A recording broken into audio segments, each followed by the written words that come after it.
friends, it's Sarah, and today I'm doing the Get to Know My Taste tag.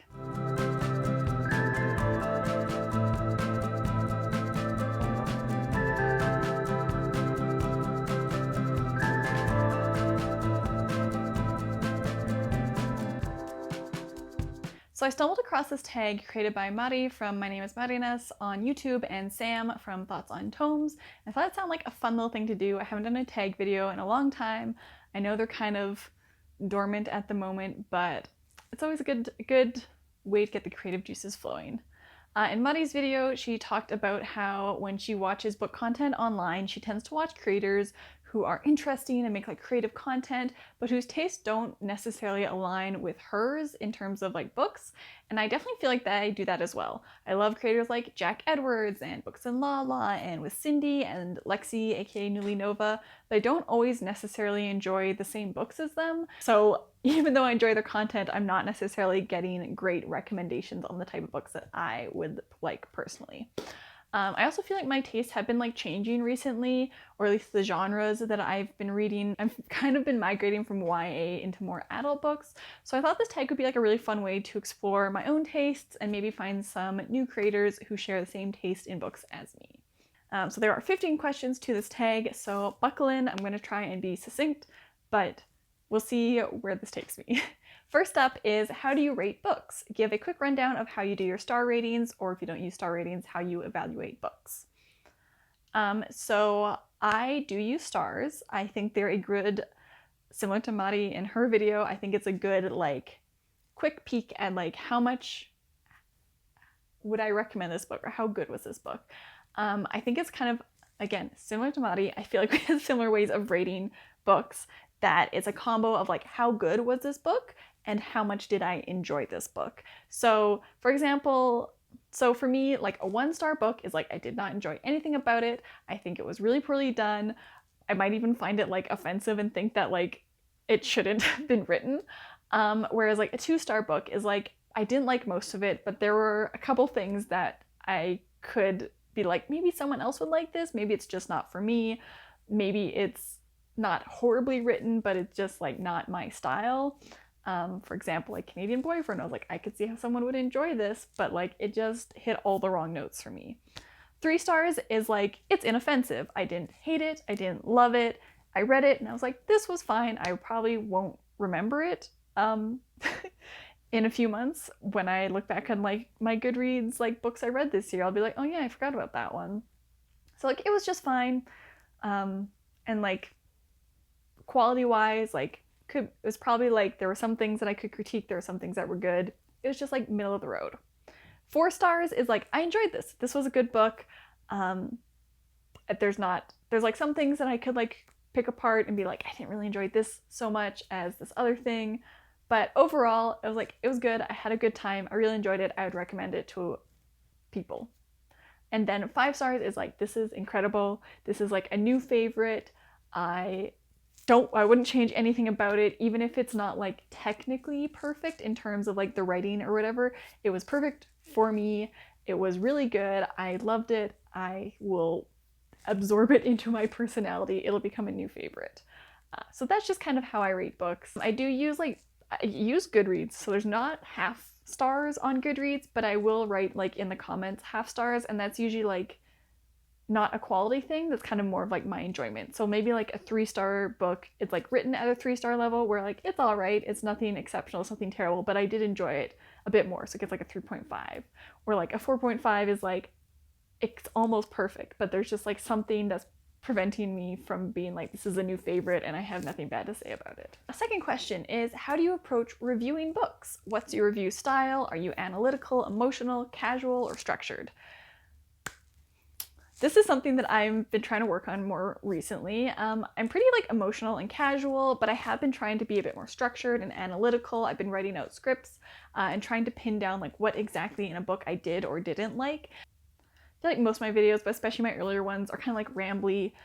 My thoughts are a bit disorganized, and so I've been trying to write out a script so I can have things in order, have it be a bit more concise. It also like brings down editing time, which is important. But I have been recently trying to like figure out what exactly in books I enjoy or don't enjoy. Like, was it the characters were good? Was it the writing that was interesting? Was it that they just don't know how to write about Canadians? Sorry, Canadian boyfriend, for slandering you twice in one video.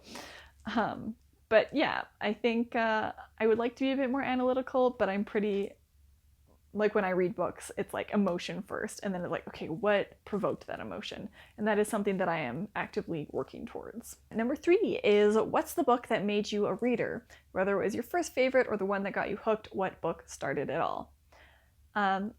I have been reading since I could read. That doesn't make sense. I've been a huge reader my entire life. I've said this in other videos, but like my parents are both really big readers, so I don't really remember a time when I wasn't reading and loving books. I don't remember the book that first got me hooked, but some things I do remember from when I was younger. I loved the Mary Pope Osborne's Magic Tree House series. These were so great.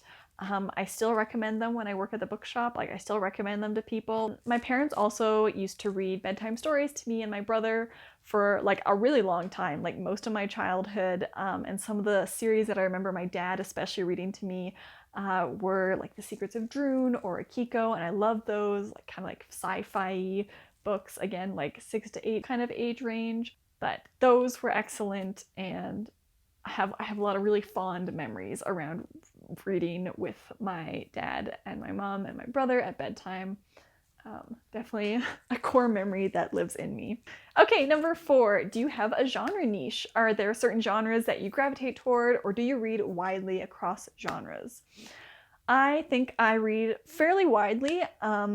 Maybe not like, I read the same amount in every genre, but I definitely don't read a lot of thrillers or horror novels because I get scared really easily and I will have nightmares, and I will be sitting there in my bed reading a book and being like, oh god, there's something on the other side of this book. There's a shadowy figure in the corner, and freak myself out, even though I am approaching 30.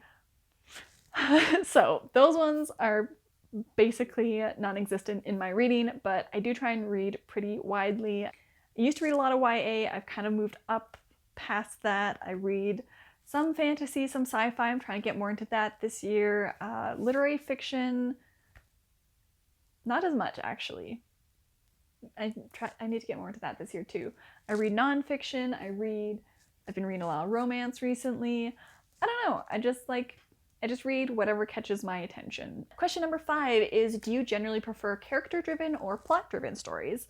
And I like both a lot, but I do tend to lean a bit more towards character-driven, because if there's a plot-driven book that doesn't have interesting characters, it's a lot harder for me to enjoy that than a character-driven book that doesn't have much of a plot.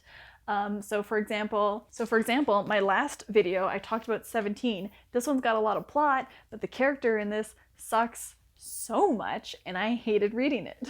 Also, for my last video, something like Bury Our Bones in the Midnight Soil is very character focused and has like a little bit of plot, but like I enjoyed this immensely and a lot more than the other one. So I definitely think characters are essential for me to enjoy a book, but I do like, I like a plot that does things. I like moving through a book. I don't always love a book that's like, and we're just gonna live in this character's brain for the entirety of the book and not do much. Sometimes that can be good, other times not so much, but I like a good balance, but more towards the characters. Question number 6, what's a book you love so much that you don't care if others don't like it? What's that one book that you love enough for everyone? This is an interesting one. I hadn't really thought about this before because I generally want people to like the stuff that I like. I wish I could be a more emotionally mature person and say like, it's fine if you don't like what I like, we're all different. And I know that's true, but also there are things, I feel like a lot of the stuff, I'm like, if you don't like it, I will be sad that you don't like it. About my loved ones and like my friends and stuff. Not so much strangers, you can like whatever you want, but I do feel sad when people don't like things that I really love. I think for this question, I'm going with Little Women, because it's a classic and it's like a little bit preachy at times. So I totally get why some people don't like it. It is also aimed at a younger audience, but it's like the perfect character-driven story for me. Like I was talking about enjoying characters. I love the March family in this. I love Laurie. I think it's so good. It's got a lot of really interesting, oh, hey, look at this. Superstar.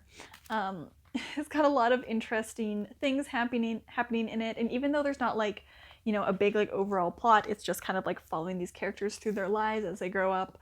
I really love it. But again, I'm like, I understand why it might not appeal to everyone. So like, even though I was like, I would love my boyfriend to read this, I don't think he would enjoy it. I think he would put it down and not like it, and that's fair.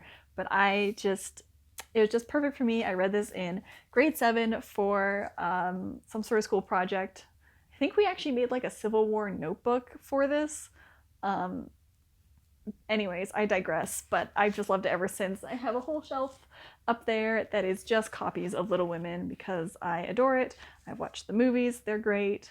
I haven't watched the PBS TV show. I'm a little scared of that one, but yeah, I think it's lovely, but I understand that the type of book it is not for everyone. The follow-up question to that one is, what is a book that you love so much that if someone doesn't like it, you know that your reading tastes don't align? This is the book or books where a difference of opinion is a strong indicator of different reading preferences. Because my tastes have been changing recently, I'm not sure if this one applies anymore, but I'm still gonna stick it as my favorite book of all time, Aristotle and Dante Discover the Secrets of the Universe by Benjamin Alire. I adore this book. I've read it many times. It is, again, another core memory is finishing this book. I've talked about this in other videos too, but finishing this book in a hammock in my parents' backyard and just like crying because I loved it so much. I've got all sorts of little tabs in it. And I think this, even though it's a teen book and I have been kind of like straying away from teen books a little bit, I think it is the sort of things that I enjoy. It's a coming of age story. I really love like a growing up kind of story. What is it? In German, it's like a Bildungsroman, something like that. I'm sorry, I've said that entirely wrong, but you know, it's a coming of age story. It's queer. I love queer books. It's got a little bit of a kind of romance in it. I love a romance in my books. And it's also written really beautifully. The author was originally, or is still, but like started out as a poet. And so like the writing in this, well, it's not like purple prose or anything. It does have this like really beautiful simplicity, and like you can tell that he thinks about like the words, the word choice, and like the pace of the writing. Yeah, it's just really beautiful. I love it a lot. I've reread it several times. I think about it all the time. I haven't watched the movie yet because, again, I'm scared. But I think if you don't vibe with this, like if it's a 1-star for you, then we won't get along. And our tastes won't align literarily. But yeah, it's really good. And now that I'm holding it, I want to reread it. But I will not. I have a video to finish. I have other books to read. I'll read it another time. I did buy it in French when I was in Quebec. Maybe I'll read the French version to work on my French. Number 8, what is in your trash pocket? What books, tropes, or themes that you know are bad, but you love them anyway? So this is kind of like their version of like a guilty pleasure, but like you're not feeling guilty about it. I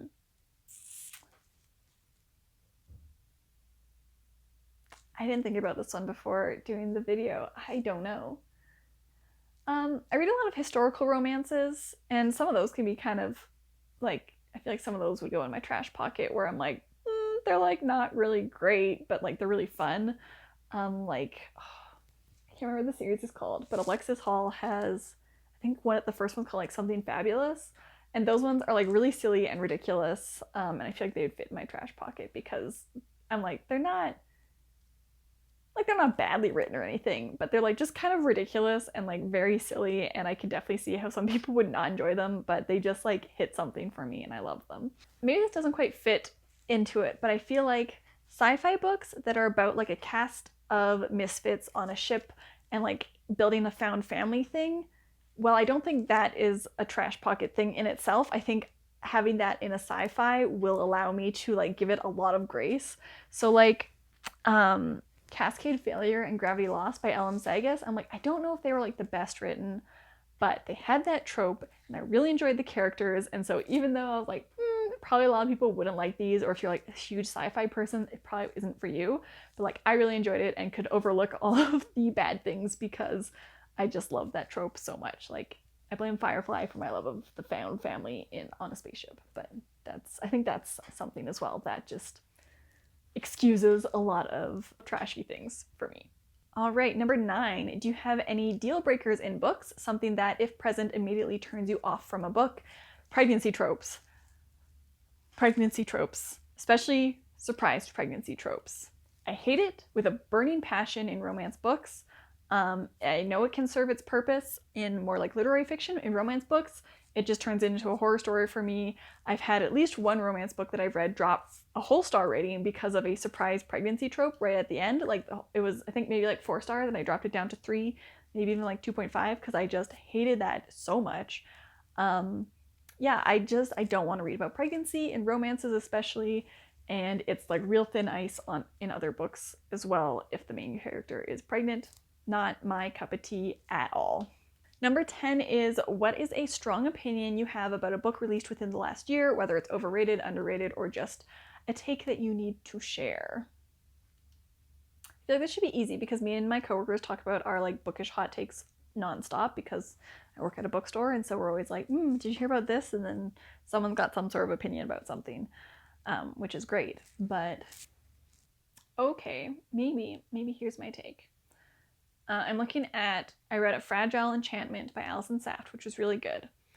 And I think that we should just be, when people want good romantasy books, they should be reading teen fantasy books. Because, like, especially Alison Saft has great, like, romantasy. It's, like, romantic, it's fantasy. It's not like, and now here's a whole bunch of smut.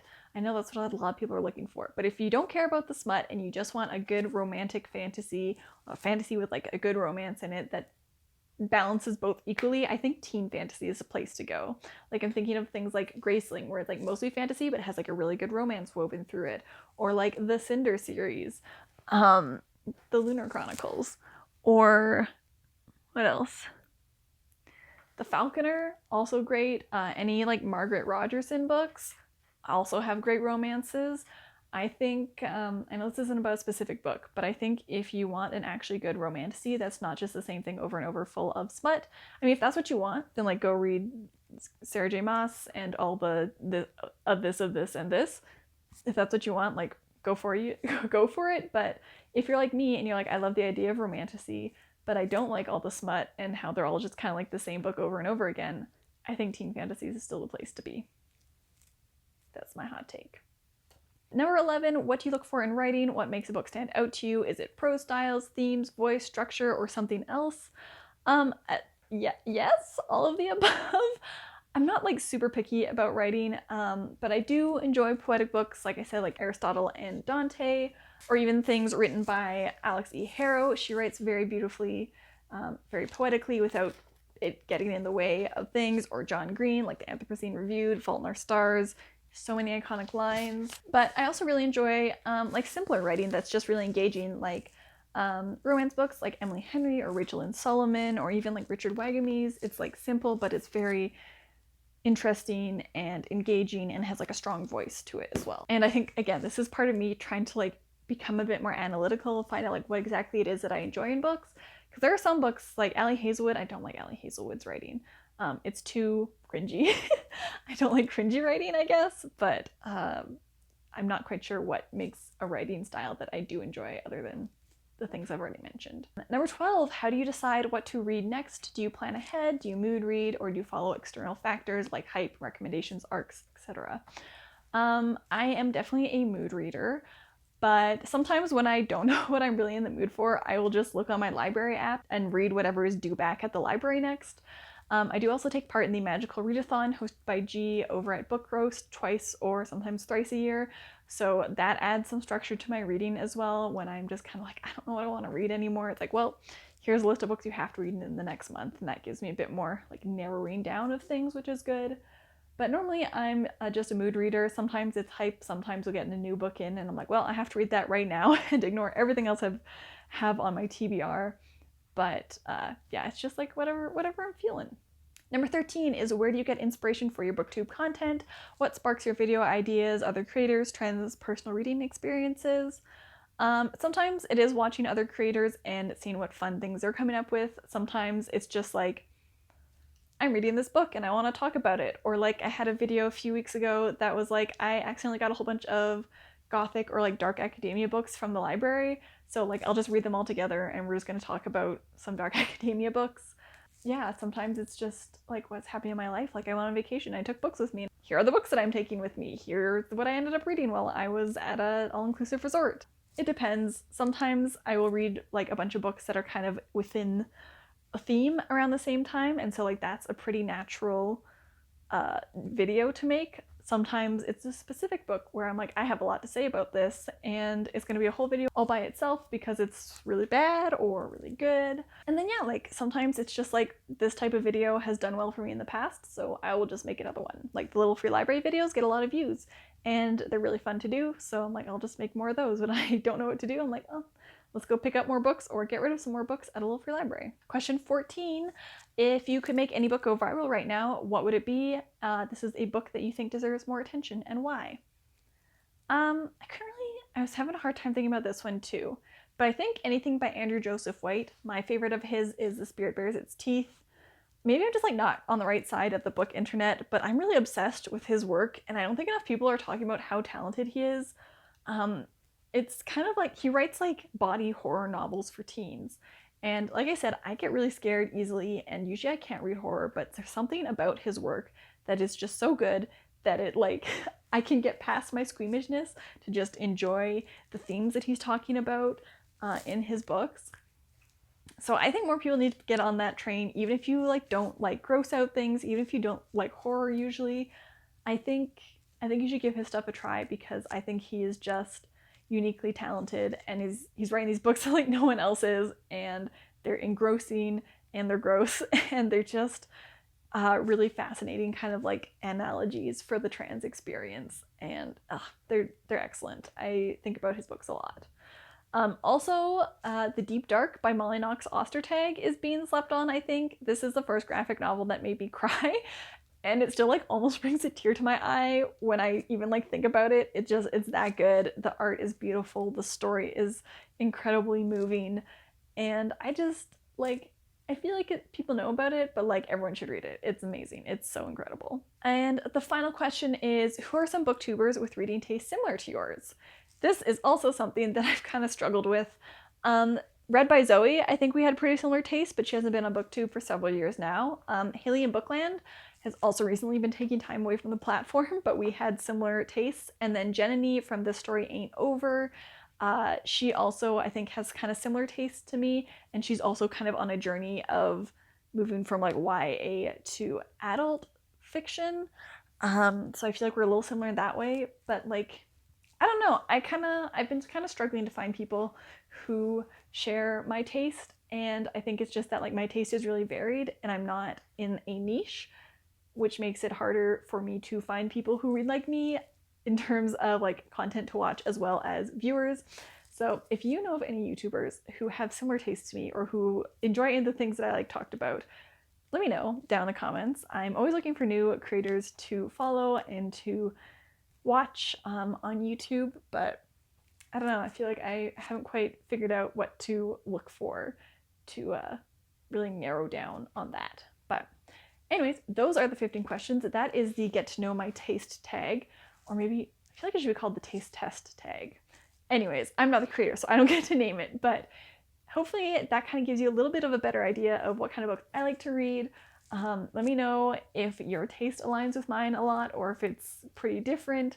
And thank you so much for watching this video. Don't forget to like and subscribe, and I hope to see you next time. Now go read a book. I don't think that's the take I want to share, but it's true. That's how I do that. Those are the words. And I think one of the best things my parents did when raising us. Not to critique their parenting. I mean, they were good parents. We're gonna cut that part.